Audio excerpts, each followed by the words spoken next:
Tenho muita alegria de compartilhar com vocês, nesse momento, a Palavra de Deus. E hoje quero tratar de um tema importante: relacionamentos transformados. E vamos basear esta mensagem em Romanos, capítulo 12, versos 1 e 2. Vamos ouvir a leitura deste texto. Rogo-vos, pois, irmãos, pelas misericórdias de Deus, que apresenteis o vosso corpo por sacrifício vivo, santo e agradável a Deus, que é o vosso culto racional. E não vos conformeis com este século, mas transformai-vos pela renovação da vossa mente, para que experimenteis qual seja a boa, agradável e perfeita vontade de Deus. O apóstolo Paulo escreveu a sua carta aos Romanos, a sua mais robusta epístola, quando saía de Éfeso rumo a Jerusalém.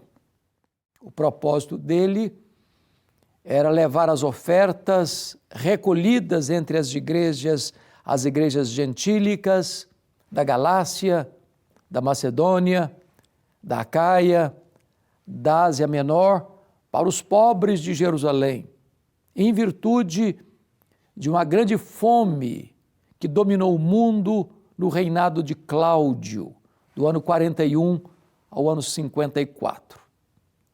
Cláudio expulsou os judeus de Roma e muitos deles, ao retornarem para a Judéia, não tinham casas, nem propriedades, nem lavouras, e houve, dentro daquela conjuntura de fome mundial, uma pobreza extrema, e Paulo está socorrendo esses irmãos com esse levantamento desta oferta. No caminho, ele escreve a carta, expõe as grandes doutrinas da fé cristã, mostrando a natureza do Evangelho, a necessidade do Evangelho, a centralidade do Evangelho, mostrando a doutrina da justificação pela fé, até o capítulo 3. Depois, no capítulo 4, ele exemplifica a doutrina da justificação pela fé lá no Antigo Testamento, com Abraão e Davi. No capítulo 5, ele mostra os frutos da justificação, quais sejam paz com Deus em relação ao passado, graça em relação ao presente, glória em relação ao futuro. No capítulo 6, ele mostra a nova vida em Cristo. Nós devemos nos considerar crucificados com Cristo, devemos nos considerar mortos para o pecado e oferecer os membros do nosso corpo para Deus. No capítulo 7, ele retrata este grande dilema que há no nosso coração, porque o homem está ligado à lei enquanto ele vive, e a Bíblia diz então que nós, sendo pecadores, jamais poderíamos agradar a lei, porque ela é espiritual, é justa, é perfeita. Mas nós morremos com Cristo e ressuscitamos com Cristo para uma novidade de vida. E agora temos certeza, segurança dessa salvação em Cristo Jesus, né? Porque aos que Deus predestinou, a esses Deus também chamou, aos que chamou, a esses também justificou, e aos que justificou, a esses também glorificou. Quando chega ao capítulo 9, Paulo trata da eleição de Israel. No capítulo 10, Paulo trata do pecado de Israel. E no capítulo 11, ele trata da restauração de Israel. Esses 11 primeiros capítulos, Paulo apresenta o arcabouço doutrinário, a teologia. Mas agora, do capítulo 12 ao 16, ele aplica a doutrina à vida e vai mostrar para nós que a evidência de uma pessoa transformada pela verdade é que ela vai ter novos relacionamentos. E eu queria então pensar isso com você, porque Paulo vai tratar de vários relacionamentos fruto da nossa relação com Deus. E ele abre o capítulo 12 assim: Rogo-vos, pois, irmãos, pelas misericórdias de Deus, que apresenteis o vosso corpo por sacrifício vivo, santo e agradável a Deus, que é o vosso culto racional. E não vos conformeis com este século, mas transformai-vos pela renovação da vossa mente, para que experimenteis qual seja a boa, perfeita e agradável vontade de Deus. O primeiro relacionamento que muda é o seu relacionamento com Deus. Agora você vai apresentar, não um animal, num altar, num holocausto, porque Cristo morrendo na cruz, como Cordeiro de Deus que tira o pecado do mundo, varreu do altar os animais mortos. Agora você se apresenta. Seu próprio corpo é um sacrifício vivo para Deus, santo para Deus, agradável a Deus. Este é o culto que Deus quer. Este é o culto que agrada a Deus. E ao oferecer-se para Deus, você vai se inconformar com este século, com este mundo, rendido à ditadura do relativismo. E você vai sendo transformado, porque você tem um modelo, um paradigma, um exemplo perfeito, que é Cristo. E quando você vai recebendo a ação do Espírito Santo na sua vida, a sua mente vai se renovando e você vai tendo um relacionamento de entrega e consagração plena a Deus. O segundo relacionamento, está aí no capítulo 12, versos 3 a 8, é o relacionamento que você tem com você mesmo. E Paulo diz que você não deve pensar de você além do que convém. Então ele está dizendo o seguinte: cuidado com a soberba, cuidado com a arrogância, cuidado com o nariz empinado, com o peito estufado, cuidado com o complexo de superioridade. Por outro lado, cuidado também com o complexo de inferioridade. Quem rejeita o projeto, rejeita o projetista. Então você não pode nem ter uma autoestima lá nas alturas com complexo de superioridade, nem se arrastar com complexo de inferioridade, rejeitando a você mesmo. Quando você tem um encontro com Deus, a sua autoestima é curada. Você se olha no espelho e dá graças a Deus, porque você foi criado à imagem e semelhança de Deus, porque você é precioso para Deus, porque você tem valor para Deus, porque agora você é membro do corpo de Cristo, dotado de dons espirituais para servir a igreja do Deus vivo. Terceiro lugar, Paulo vai mostrar a necessidade de você ter relacionamento saudável com seus irmãos na fé. Isso ele vai tratar no capítulo 12, a partir do versículo 9 até o versículo 16, mostrando que você precisa amar sem hipocrisia, que você precisa detestar o mal e apegar-se ao bem, que você precisa amar cordialmente, como você ama o seu irmão de sangue, que você precisa se envolver com os outros irmãos que passam necessidades, compartilhando as necessidades dos santos, que você precisa ter o coração aberto e a casa aberta para acolher os irmãos. Então, quando você tem um encontro com Deus, seus relacionamentos interpessoais são impactados, transformados. Mas agora, em quarto lugar, Paulo vai mostrar que quando você tem um encontro com Deus, isso muda o seu relacionamento com os seus inimigos. Você não faz inimigos, mas você tem inimigos. E Paulo diz assim: não torneis a ninguém mal por mal. Esforçai-vos por fazer o bem perante todos os homens.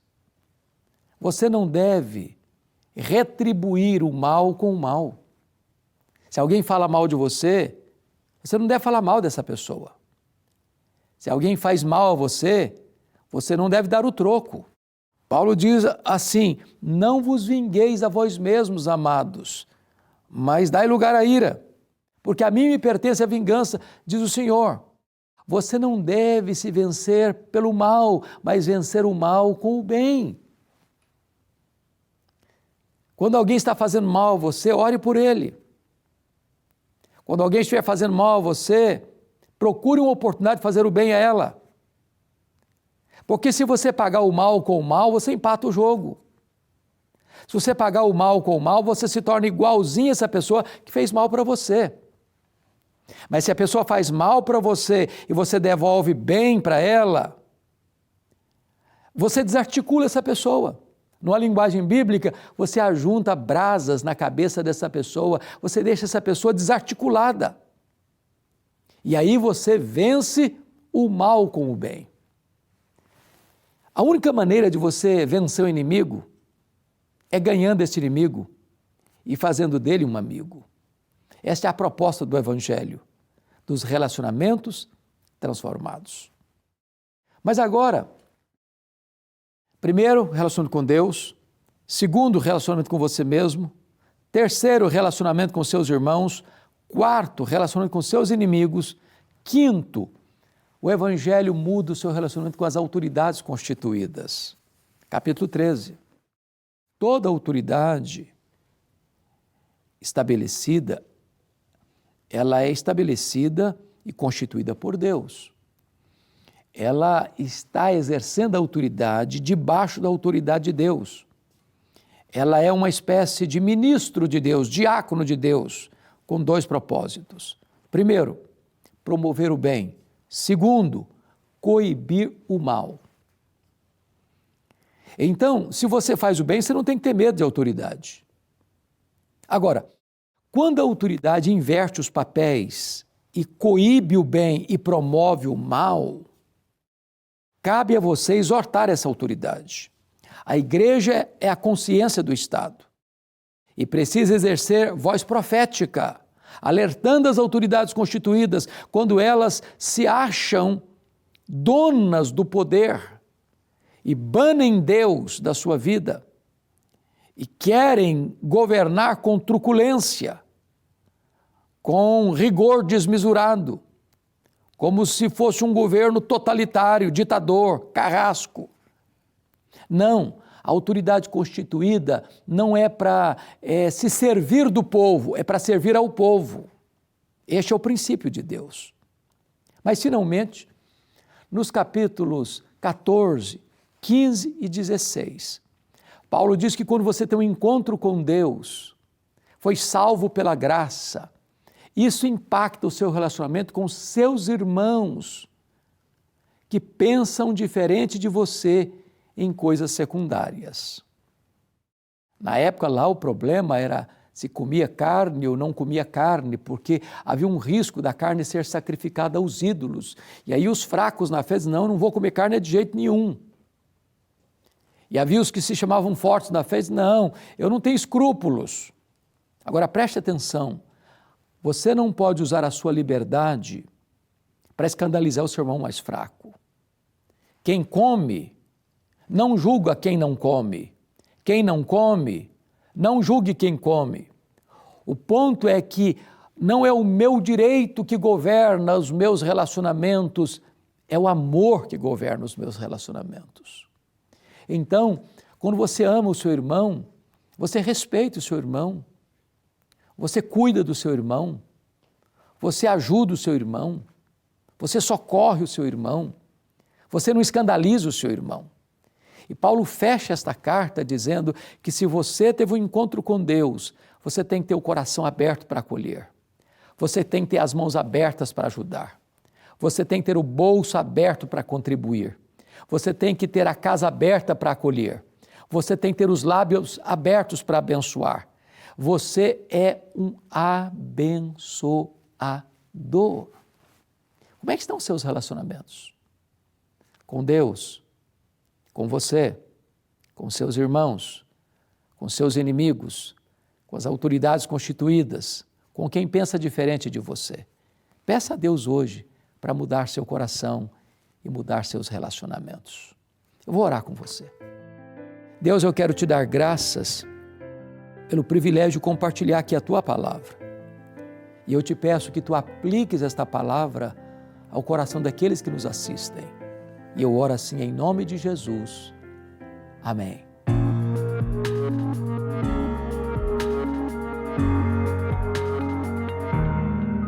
Depois de uma mensagem tão abençoadora, nós chegamos ao final de mais um Verdade e Vida, onde nós estivemos falando sobre relacionamentos transformados. Uma área, às vezes, muito atingida, que tem tirado o sono, tem trazido preocupação para tantas famílias, para tantas pessoas. E nós cremos que o poder do Evangelho é aquilo que pode fazer a diferença nos nossos relacionamentos.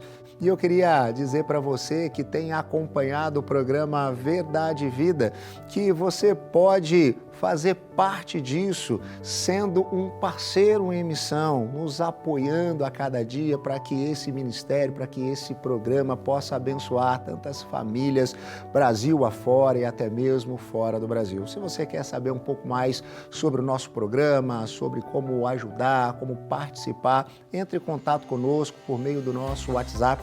O código de área é o 11 947 18 94 50.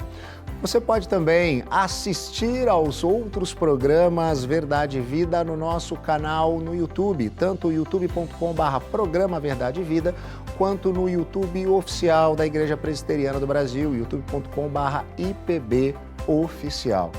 Espero que você tenha sido ricamente abençoado e nós nos vemos aqui na próxima semana, nesse mesmo horário.